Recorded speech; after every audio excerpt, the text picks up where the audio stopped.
আজকে এক ভয়ানক কাণ্ড হবে। ভয়ানক কেন বলছি, এরকম রান্না আমি আগে কোনোদিন খাইনি।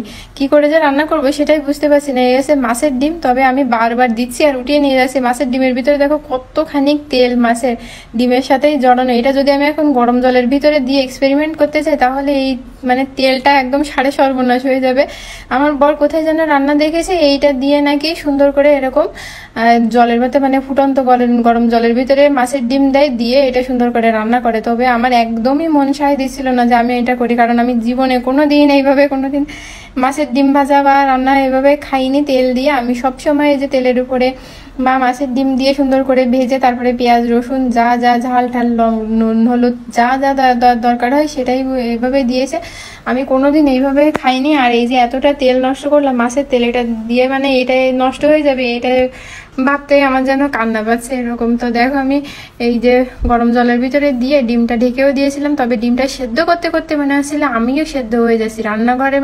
কতক্ষণ দাঁড়িয়ে দাঁড়িয়ে তারপর ডিমটা সেদ্ধ করলাম। এর ভিতরে 14 বার আমার ভাজা হয়ে যায় ডিম। তারপরেও বরের ইচ্ছা হয়েছে এভাবে খাওয়ার। এই যে সোশ্যাল মিডিয়া আমাদের ঘরের ভিতরে এসে এমন একটা অবস্থা করেছে, যে জিনিস আমরা যেভাবে চিরাচরিত নিয়মে খেয়ে আসছি সেটাও আমাদের আর খাওয়া হচ্ছে না। আমরা এখন সেটাও উল্টো পাল্টা ভাবে খাওয়া শুরু করছি। দেখি কেমন লাগছে এটা বলে। ডিমটাকে তো কতক্ষণ ধরে সেদ্ধ করলাম সেটা দেখতেই পেলে। তবে আমি একটা বুদ্ধি করেছি, ওই যে ডিমের যে ঝোলটা ছিল সেটা কিন্তু ফেলিনি, আমি সেটা রেখে দিয়েছি। দেখি এটা দিয়ে কোনো কিছু করা যায় কিনা। তো আমি প্যানে তেল দিলাম, তেল দিয়ে দিলাম একদম পেঁয়াজ রসুন দিলাম কাঁচা লঙ্কা।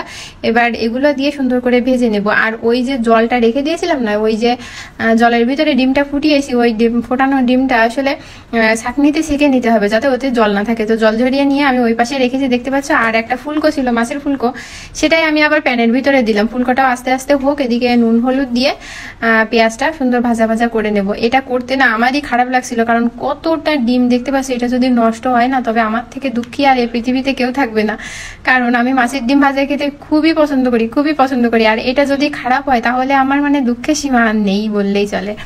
তো আমি তারপরেও দেখো মনে বল নিয়ে ঠাকুর বলে আর কি ভাজা করছি, যেন এটা নষ্ট না হয়, যেন বাজে টেস্ট না হয়। যে এটা দেখেছি যে রান্না তো কত রকম ভাবেই মানুষ করে, কিন্তু আসলে আমি যেভাবে দেখেছি বা আমার বর যেভাবে বলেছে এটা রান্না করে যদি আসলেই খারাপ লাগে তাহলে এই ডিমটা এতখানি ডিম নষ্ট করাই হবে, তাছাড়া আর কোনো কিছুই হবে না। বাজারে এতটা মাছের ডিমের দাম না, মাছের থেকে একটা গোটা মাছ কিনতে গেলেও তার পেটে যে ডিম থাকে তাও তা দিয়ে মাছ কেনা যায়, এরকম অবস্থা। তো সেই ডিমটা নিয়ে আমার মাছের ডিম আমার ভীষণ ভীষণ পছন্দ, আমার দুর্দান্ত লাগে খেতে। তবে এইভাবে আমি কোনোদিন খাইনি। আমি যদি এতটা ভয় পাবো সেটাও আমি বুঝতে পারিনি রান্না করতে করতে। যদি জানতাম না অর্ধেকটা এখান থেকেই রেখে দিতাম যে আমি ওইভাবে আর ভাজতে পারবো না। তবে শেষটা কি হয়েছিল সেটা দেখতে চাইলে কিন্তু অবশ্যই তোমাদের ভিডিওটা দেখতে হবে।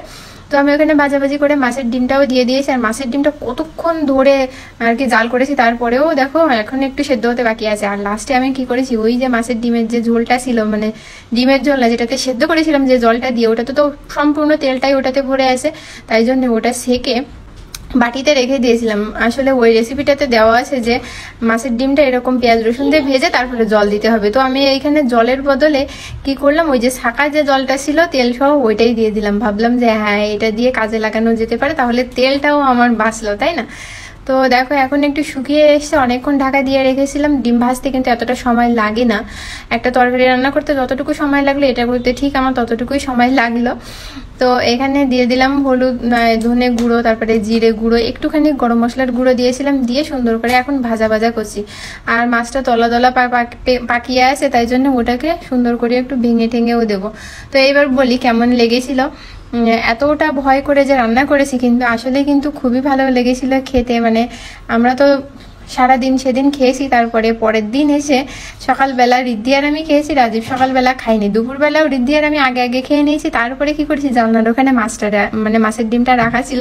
হঠাৎ আমি ও ঘর থেকে এই ঘরে এসে দেখি যে ডাইনিং টেবিলের উপরে যে মাছটা রাখা ছিল সেটা বিড়ালে গেছে, কারণ এই ঘরের জানলাটা খোলা ছিল। তো এই হচ্ছে সর্বনাশ। তাছাড়া কিন্তু মাছটা খেতে খুবই ভালো হয়েছিল।